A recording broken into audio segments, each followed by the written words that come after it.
जीवनमा सबै कुरा बिर्सिए पनि कसैले लगाएको गुण कदापि नभुल्नुहोस्। कसैले तपाईँमाथि गरेको विश्वास, कसैले तपाईँमाथि गरेको भरोसा, कसैले तपाईँमाथि गरेको त्याग, तपाईँमाथि गरेको समर्पण जीवनमा भुल्नु हुँदैन। हेर्नुहोस्, गुण भन्ने कुरा जीवनभरि कसैले कसैलाई लगाइरहन सक्दैन।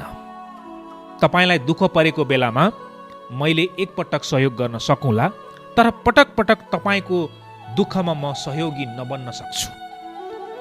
मेरो समयले नभ्याउन सक्छ, मेरो परिस्थिति त्यस्तै हुन सक्छ, त्यो खालको वातावरण सिर्जना नभएको हुन सक्छ।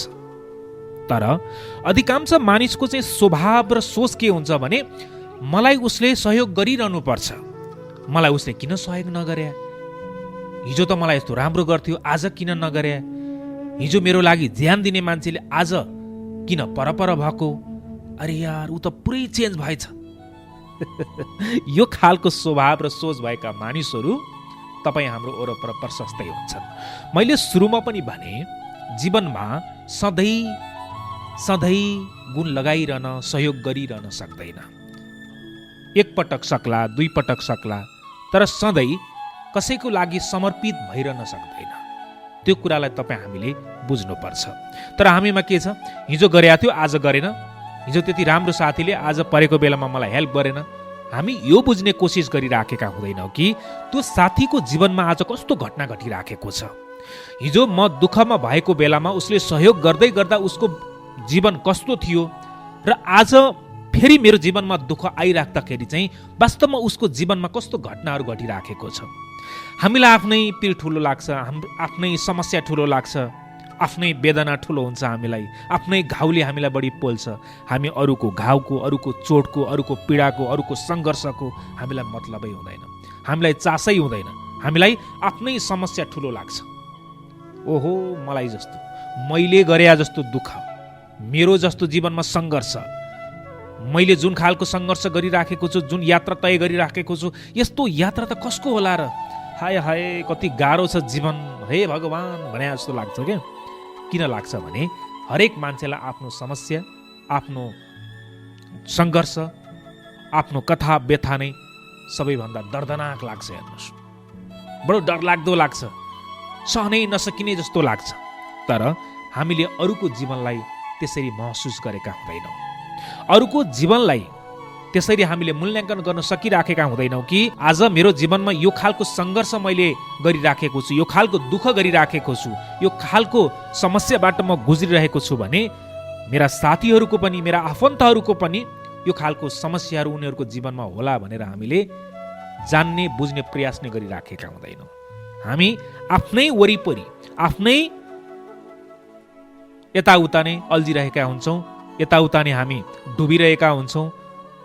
मलाई उसले यो गर्दैन, त्यो गर्दैन, यो गरिदिनु पर्थ्यो, त्यो गरिदिनु पर्थ्यो भन्ने खालको सोच लिएर जीवनमा अगाडि बढिराखेका हुन्छौँ। मैले तपाईँलाई सुरुदेखि भनिराखेको छु, हेर्नुहोस्, मान्छेले आफ्नो अतीतलाई भुल्नु हुँदैन, मान्छेले आफ्नो हिजोको दिनलाई भुल्नु हुँदैन। जब मान्छेले हिजोलाई भुल्छ, जब मान्छेले अतीतलाई भुल्छ, जब हिजोलाई बिर्सन्छ मान्छे, तब जीवनमा उसले धेरै समस्याहरू बेहोर्नु पर्ने हुन्छ। हेर्नुहोस्, यदि तपाईँले आफ्नो धरातललाई भुल्नु भएन भने, हिजोको अतीतलाई भुल्नु भएन भने तपाईँले कहिले पनि कसैलाई नराम्रो गर्न सक्नुहुन्न। तपाईँले हिजो आफ्नो जागिरे जीवनमा, हिजो तपाईँको असफलता पाइराखेको समयको जीवनमा तपाईँले फर्केर हेर्नुभयो भने अब तपाईँ सफल भइसके पछाडि ती असफल व्यक्तिहरूलाई तपाईँले कहिले पनि हेला गर्न सक्नुहुन्न, नराम्रो शब्द बोल्न सक्नुहुन्न, उनीहरूलाई हे दृष्टिकोणले हेर्न सक्नुहुन्न। तपाईँको मनले नै दिँदैन।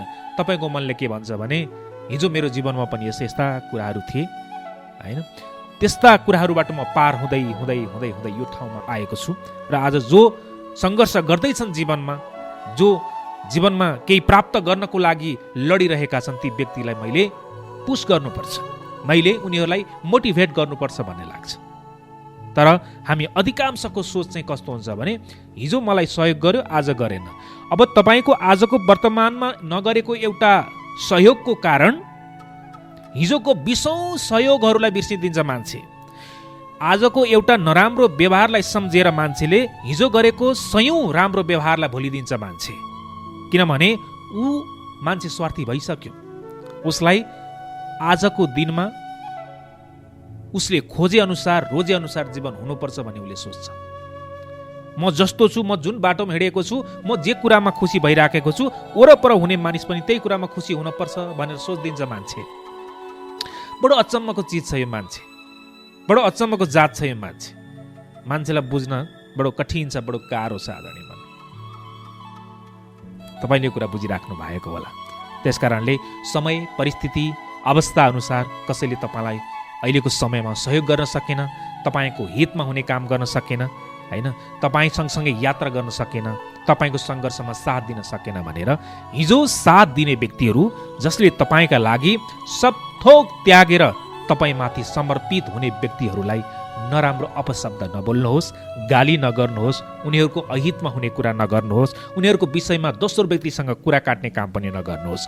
यो सोच्नुहोस् कि हिजो सकेको बेला उसले मलाई सहयोग गर्यो, कतै आज बिचरा ऊ पनि केही